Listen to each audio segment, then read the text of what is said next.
The sun had barely lifted over the horizon when I spotted the HOA truck sitting at the edge of my property. I stopped dead in my tracks. This was my land, my sweat, my labor, my dream. The old lake I'd bought a year earlier had been nothing but weeds, garbage, and mud. But after months of work clearing the shoreline, planting flowers along the banks, dredging debris, and repairing the old, crooked dock, it had finally begun to resemble something beautiful again.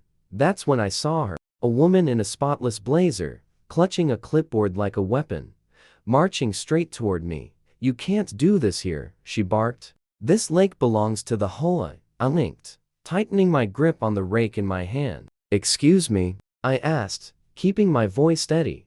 She shoved a faded notice inches from my face, one of those generic intimidation papers claiming I was violating community rules. Even though the lake sat completely outside their jurisdiction, "This is private property," I said firmly.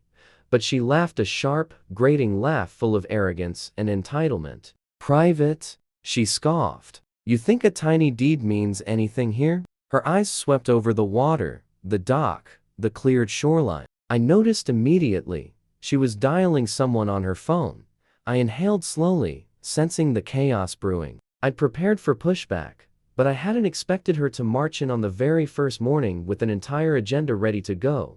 "She called the cops," I muttered under my breath, recognizing the familiar tension that rose whenever someone tried to throw fake authority at me.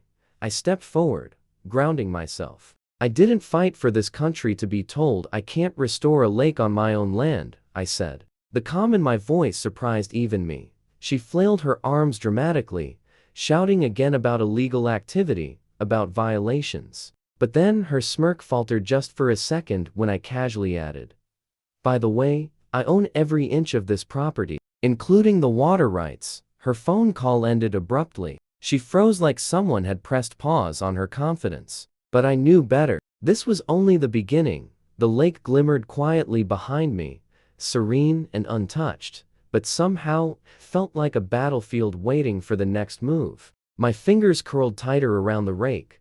"Let's see how far your HOA rules really reach," I whispered. She surveyed the lake, the dock, the restored shoreline, clearly not expecting a confrontation. She straightened her blazer, raised her voice, and declared, "I'm giving you 24 hours to remove everything, or we'll take legal action." Her tone was fiery, laced with the kind of false authority people use to assume they had unlimited power.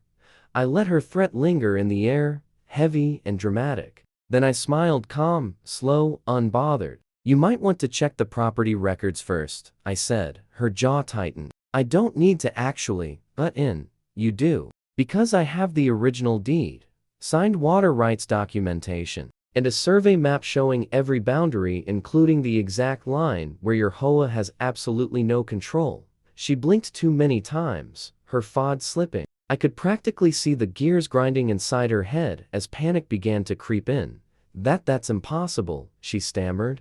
Trying to recover her bravado, I leaned back casually against the dock railing, letting her discomfort simmer. "Oh, it's very possible. And if you try to send anyone onto my land, I'll be ready." I pointed at the trees. "And so will my security cameras." Right then, her phone buzzed again. She checked the screen, and her mask cracked even more. She muttered something under her breath, clearly unsettled. When she looked back at me, she tried and failed to hide the anxiety blooming behind her eyes. You can't prove anything," she hissed. I smirked and began walking the length of the water's edge. "Actually, I can. I've got footage of this lake before I bought it. I have witnesses. And every improvement I've made is documented." I turned to face her fully. "This isn't a hobby. This is my life. And I don't let anyone bully me off my own land."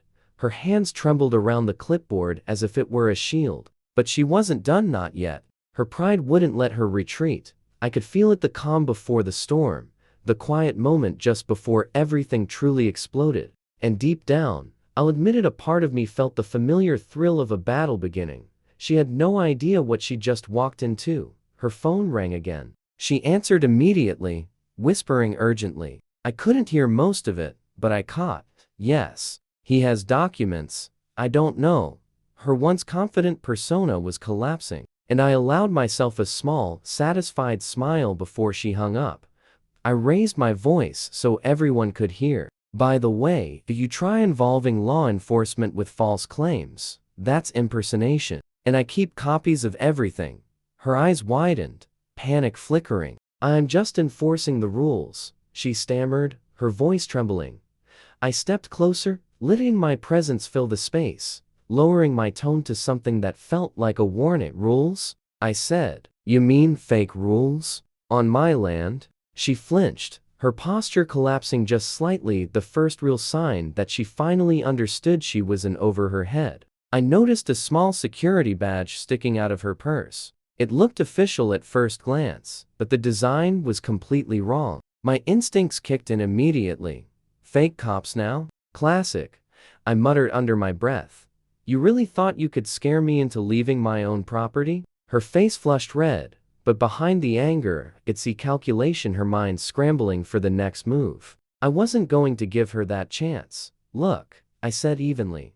I'm not trying to start a fight. I just want what's mine. But I will protect it. And I suggest you think carefully about how far you're willing to push this. The wind skimmed across the lake behind me, almost carrying my words toward her. For a brief moment, I saw fear flicker in her eyes, fear replacing the arrogance she'd worn like armor. She clutched her clipboard tightly, clearly reaching for a comeback, but nothing came. I could feel the turning point forming between us, the moment where this entire showdown would shift. And she had no idea just how prepared I truly was. She stepped back, shaky, glancing at the lake as if seeing it with new eyes. This doesn't matter, she muttered, though the lack of conviction in her voice told another story. Her panic was rising. She'd expected an easy victory. Instead, she'd found a landowner who knew his rights, someone she couldn't steamroll with fake documents and intimidation tactics. That's when a black SUV rolled up behind her, tires crunching on the gravel. Two men in plain clothes stepped out, flashing badges. We're with the HOA Enforcement Division, one announced, but their posture was wrong. Their badges even worse. It felt stage practiced but sloppy. My stomach tightened. Fake cops. Again. This could escalate faster than I'd imagined. I raised an eyebrow. HOA Enforcement Division? Interesting. I hope you brought real paperwork. The first man looked awkwardly at the clipboard still locked in her grip and nodded weakly. Ma'am, everything seems in order, he said, though his voice wavered. I kept my tone calm and steady, even as irritation simmered beneath. Gentlemen, I respect the law, but if you're here over fake claims, you're trespassing. And just so we're clear, everything happening right now is recorded. I gestured toward my house where security cameras covered every inch of the lake and driveway. Her smirk had vanished entirely. In its place was a pale, tight-lipped panic she couldn't hide. She whispered something urgently to the two men, and they exchanged uneasy glances. That was the moment I realized her whole plan, sending fake enforcers, waving fraudulent rules, was collapsing faster than she could control it. I stepped forward, lowering my voice so it carried more weight. You see, and spend a year restoring this lake just to be bullied off it. One wrong move, and all of you are in serious trouble. The men froze, exchanging looks that told me they weren't ready for a real confrontation. The HOA Queen's fragile empire of fake authority was crumbling in plain view, and I was only getting started. Her stance fell apart completely. The fake badge guys whispered to each other in panic, until finally one of them cleared his throat. Ma'am, maybe we should call this off. Her face went bone white. I felt tension drain from my shoulders, replaced with a satisfying rush of triumph. I stepped forward, lifting the deed and my folder full of documents so everyone could see. This lake, this land, it's mine, every inch, and any attempt to claim otherwise will be on tape, in court, and permanently on the record. The wind rippled across the water. Even the old dock seemed to stand a little taller, as if backing me up. She opened her mouth to argue, but nothing came out. Her voice, once sharp and commanding, had completely lost its bite. Neighbors watched from their yards, shaking heads, whispering, some even filming. Her FOD wasn't just cracking, it was shattering publicly. Everyone could see it. I suggest you leave now, I said firmly. my calm tone masking the adrenaline coursing through me. Finally defeated, she spun on her heel and stormed back to her car, muttering threats no one bothered to listen to. The fake enforcers followed, hesitant and humiliated. Keeping distance from her, I lowered my documents, letting relief settle alongside the victory I had fought for. Just then, my wife stepped out from behind the house, giving me a knowing smile. She had been ready for anything, just in case.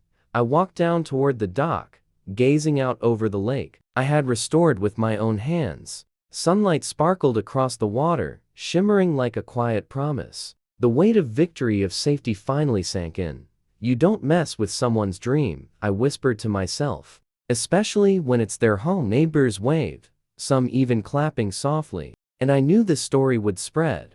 The HOA queen had tried to bully me, to take what was mine, but justice and patience and preparation had won. My land, my lake, my life, untouchable. And anyone who tried claiming otherwise now understood exactly what that meant.